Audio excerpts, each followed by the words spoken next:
ಭಾರತದಲ್ಲಿ ಮಾರ್ಚ್ 20, 2026 ರಂದು ಹವಾಮಾನ ದಿಢೀರನೆ ಪಲ್ಟಿ ಹೊಡೆದಿದ್ದು, ದೆಹಲಿ ಎನ್ಸಿಆರ್ ಸೇರಿ ದೇಶಾದ್ಯಂತ 19 ರಾಜ್ಯಗಳಲ್ಲಿ ಗುಡುಗು ಸಹಿತ ಮಳೆ, ಬಿರುಗಾಳಿ ಮತ್ತು ಆಲಿಕಲ್ಲು ಮಳೆಯ ಅಲರ್ಟ್ ಘೋಷಿಸಲಾಗಿದೆ. ರಾಷ್ಟ್ರ ರಾಜಧಾನಿ ದೆಹಲಿಯಲ್ಲಿ ಶುಕ್ರವಾರ ಬೆಳಗ್ಗಿನಿಂದಲೇ ಗುಡುಗು ಮಿತ ಅಲ್ಪದಿಂದ ಸಾಧಾರಣ ಮಳೆಯಾಗಿದ್ದು, ಜನಜೀವನಕ್ಕೆ ತೊಂದರೆಯಾಗಿದೆ. ಭಾರತೀಯ ಹವಾಮಾನ ಇಲಾಖೆ ಐಎಂಡಿ ದೆಹಲಿ ಎನ್ಸಿಆರ್ಗೆ ಯೆಲ್ಲೋ ಅಲರ್ಟ್ ಘೋಷಿಸಿದ್ದು, ದಿನವಿಡೀ ಅಲ್ಪದಿಂದ ಸಾಧಾರಣ ಮಳೆ, ಗುಡುಗು ಮಿಂಚು ಸಹಿತ ಬಿರುಗಾಳಿ ಮತ್ತು ಸಿಡಿಲು ಬೀಳುವ ಸಾಧ್ಯತೆ ಇದೆ ಅಂತ ಹೇಳಿದೆ. ಈ ವೇಳೆ ಗಂಟೆಗೆ 30 ರಿಂದ 40 ಕಿಲೋಮೀಟರ್ ವೇಗದಲ್ಲಿ ತೀವ್ರ ಗಾಳಿ ಬೀಸಲಿದ್ದು, ಇದರ ವೇಗ ಗಂಟೆಗೆ 50 ಕಿಲೋಮೀಟರ್ವರೆಗೂ ತಲುಪಬಹುದು. ದೆಹಲಿಯ ಗರಿಷ್ಠ ತಾಪಮಾನ 25 ರಿಂದ 27 ಡಿಗ್ರಿ ಸೆಲ್ಸಿಯಸ್ ಮತ್ತು ಕನಿಷ್ಠ ತಾಪಮಾನ 15 ರಿಂದ 17 ಡಿಗ್ರಿ ಸೆಲ್ಸಿಯಸ್ ನಡುವೆ ಇರಲಿದೆ ಅಂತ ಅಂದಾಜಿಸಲಾಗಿದೆ. ಈ ಅಕಾಲಿಕ ಮಳೆ ಏರುತ್ತಿದ್ದ ಬಿಸಿಲಿನಿಂದ ಸದ್ಯಕ್ಕೆ ರಿಲೀಫ್ ಕೊಟ್ಟಿದೆಯಾದರೂ, ಹಲವೆಡೆ ನೀರು ನಿಂತು ಸಂಚಾರಕ್ಕೆ ತೊಂದರೆಯಾಗಿದೆ. 2026ರ ಮಾರ್ಚ್ನಲ್ಲಿ ದೆಹಲಿಯಲ್ಲಿ ಸುರಿದ ಈ ಮಳೆ, ಕಳೆದ 3 ವರ್ಷಗಳ ದಾಖಲೆ ಮುರಿದಿದೆ. ಈ ತಿಂಗಳಲ್ಲಿ ಇಷ್ಟೊಂದು ಮಳೆ ಬಿದ್ದಿರುವುದು ಇದೇ ಮೊದಲು. ಉತ್ತರ ಭಾರತದ ಬಹುತೇಕ ರಾಜ್ಯಗಳಲ್ಲೂ ಹವಾಮಾನ ಪರಿಸ್ಥಿತಿ ಗಂಭೀರವಾಗಿಯೇ ಇದೆ. ಐಎಂಡಿ ವರದಿ ಹೇಳುವ ಪ್ರಕಾರ, ಪಂಜಾಬ್, ಹರಿಯಾಣ, ಚಂಡೀಗಢ, ಪಶ್ಚಿಮ ಮತ್ತು ಪೂರ್ವ ಉತ್ತರ ಪ್ರದೇಶ, ರಾಜಸ್ಥಾನ, ಉತ್ತರಾಖಂಡ, ಹಿಮಾಚಲ ಪ್ರದೇಶ, ಜಮ್ಮು ಕಾಶ್ಮೀರದಲ್ಲಿ ಮಾರ್ಚ್ 20 ರಂದು ಸಾಧಾರಣದಿಂದ ಭಾರೀ ಮಳೆ ಆಗೋ ಸಾಧ್ಯತೆ ಇದೆ.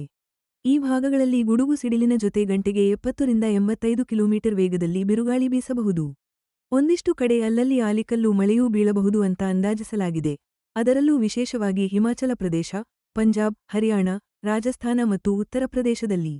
ಈ ಹವಾಮಾನ ಬದಲಾವಣೆಗೆ ಮುಖ್ಯ ಕಾರಣ ಏನಂದ್ರೆ, ಉತ್ತರ ಪಾಕಿಸ್ತಾನ ಮತ್ತು ಅದಕ್ಕೆ ಅಂಟಿಕೊಂಡಿರುವ ಜಮ್ಮು ಕಾಶ್ಮೀರದ ಮೇಲೆ ಸಕ್ರಿಯವಾಗಿರುವ ಒಂದು ಪ್ರಬಲ ಪಶ್ಚಿಮದ ವಾಯುಭಾರ ಕುಸಿತ. ಈ ಬಿರುಗಾಳಿ ವ್ಯವಸ್ಥೆ ಮೆಡಿಟರೇನಿಯನ್ ಸಮುದ್ರದಿಂದ ಹೊರಟು, ಪಶ್ಚಿಮ ಏಷ್ಯಾ ಮತ್ತು ಪಾಕಿಸ್ತಾನದ ಮೂಲಕ ಭಾರತಕ್ಕೆ ಬಂದಿದೆ. ಇದರಿಂದ ಹಿಮಾಲಯದ ಪ್ರದೇಶಗಳಿಗೆ ತೇವಾಂಶಭರಿತ ಗಾಳಿ ಬೀಸುತ್ತಿದೆ.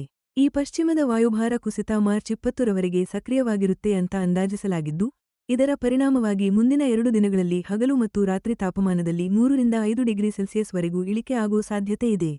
ಪೂರ್ವ ಮತ್ತು ಮಧ್ಯ ಭಾರತದ ರಾಜ್ಯಗಳಲ್ಲೂ ಬಿರುಗಾಳಿ, ಗುಡುಗು ಮಿಂಚು ಸಹಿತ ಮಳೆ ಆರ್ಭಟ ಮುಂದುವರೆದಿದೆ. ಬಿಹಾರ, ಜಾರ್ಖಂಡ್, ಪಶ್ಚಿಮ ಬಂಗಾಳ, ಒಡಿಶಾ, ಛತ್ತೀಸ್ಗಢ ಮತ್ತು ಪೂರ್ವ ಮಧ್ಯಪ್ರದೇಶದಲ್ಲಿ ಗುಡುಗು ಮಿಂಚು ಸಹಿತ ಮಳೆಯಾಗುವ ಸಾಧ್ಯತೆ ಇದೆ. ಐಎಂಡಿ ಬಿಹಾರಕ್ಕೆ ಸಾಧಾರಣದಿಂದ ಭಾರೀ ಮಳೆಯಾಗುವ ಬಗ್ಗೆ ಎಚ್ಚರಿಕೆ ಕೊಟ್ಟಿದೆ. ಅಲ್ಲಿ ಗಂಟೆಗೆ 50 ರಿಂದ 60 ಕಿಲೋಮೀಟರ್ ವೇಗದಲ್ಲಿ ಬಿರುಗಾಳಿ ಬೀಸಬಹುದು. ಜಾರ್ಖಂಡ್ ಮತ್ತು ಗಂಗಾ ಬಯಲಿನ ಪಶ್ಚಿಮ ಬಂಗಾಳದಲ್ಲಿ ಮಾರ್ಚ್ 20 ಮತ್ತು 21 ರಂದು ಗಂಟೆಗೆ 60 ರಿಂದ 70 ಕಿಲೋಮೀಟರ್, ಕೆಲವೊಮ್ಮೆ 80 ಕಿಲೋಮೀಟರ್ವರೆಗೂ ವೇಗದಲ್ಲಿ ಬಿರುಗಾಳಿ ಬೀಸೋ ಸಾಧ್ಯತೆ ಹೆಚ್ಚಿದೆ.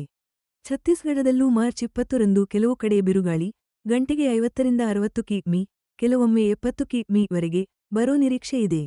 ಹವಾಮಾನದಲ್ಲಿ ಈ ಥರದ ಬದಲಾವಣೆಗೆ ಇನ್ನೊಂದು ಮುಖ್ಯ ಕಾರಣ ಏನು ಅಂದ್ರೆ, ದಕ್ಷಿಣದಿಂದ ಮಧ್ಯ ಭಾರತದವರೆಗೂ ರೂಪುಗೊಂಡಿರುವ ಕಡಿಮೆ ಒತ್ತಡದ ವಲಯ ಮತ್ತು ಚಂಡಮಾರುತ ವ್ಯವಸ್ಥೆ ಕೂಡ ಆಗಿದೆ.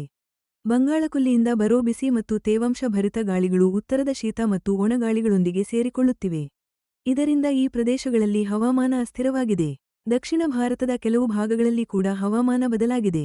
ಕೇರಳ ಮತ್ತು ತಮಿಳುನಾಡಿನ ಕೆಲವು ಜಿಲ್ಲೆಗಳಲ್ಲಿ ಲಘು ಮತ್ತು ಸಾಧಾರಣ ಮಳೆಯಾಗೋ ಸಾಧ್ಯತೆ ಇದೆ. ಇನ್ನು ಕರ್ನಾಟಕದಲ್ಲಿ ಕೂಡ ಗುಡುಗು ಸಹಿತ ಮಳೆಯಾಗಬಹುದು. ಬೆಟ್ಟ-ಗುಡ್ಡಗಳ ಪ್ರದೇಶಗಳ ಬಗ್ಗೆ ಹೇಳೋದಾದ್ರೆ, ಹಿಮಾಚಲ ಪ್ರದೇಶ ಮತ್ತು ಉತ್ತರಾಖಂಡದ ಎತ್ತರದ ಪ್ರದೇಶಗಳಲ್ಲಿ ಹಿಮಪಾತ ಮುಂದುವರಿಯಲಿದೆ. ಇದರಿಂದ ಈ ಭಾಗಗಳಲ್ಲಿ ಚಳಿ ಹಾಗೆಯೇ ಇರುತ್ತೆ. ಈ ಅಕಾಲಿಕ ಮಳೆ ಮತ್ತು ಆಲಿಕಲ್ಲು ಮಳೆ ರೈತರಿಗೆ ಚಿಂತೆಗೆ ಕಾರಣವಾಗಿದೆ. ಮುಖ್ಯವಾಗಿ ರಬಿ ಬೆಳೆಗಳು ಕೊಯ್ಲಿಗೆ ಸಿದ್ಧವಾಗಿರುವ ಪ್ರದೇಶಗಳಲ್ಲಿ ಇದು ದೊಡ್ಡ ಸಮಸ್ಯೆಯಾಗಿದೆ. ಗೋಧಿ, ಸಾಸಿವೆ ಮತ್ತು ಕಡಲೆ ಬೆಳೆಗಳಿಗೆ ಭಾರೀ ನಷ್ಟ ಆಗುವ ಆತಂಕ ಇದೆ. ಐಎಂಡಿ ರೈತರಿಗೆ ಒಂದು ಸಲಹೆ ನೀಡಿದೆ.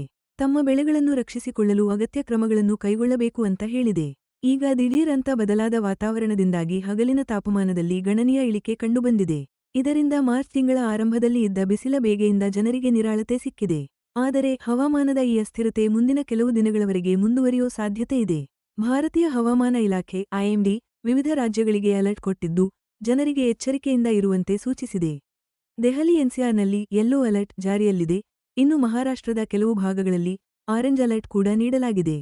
ಐಎಂಡಿ ಮುನ್ಸೂಚನೆ ಪ್ರಕಾರ ಬರುವ ಕೆಲವು ದಿನಗಳವರೆಗೆ ದೇಶದ ಹಲವು ಭಾಗಗಳಲ್ಲಿ ಗುಡುಗು, ಮಿಂಚು ಮತ್ತು ಜೋರಾದ ಗಾಳಿಯ ಜೊತೆಗೆ ಹಗುರದಿಂದ ಸಾಧಾರಣ ಮಳೆ ಮುಂದುವರಿಯುವ ಸಾಧ್ಯತೆ ಇದೆ.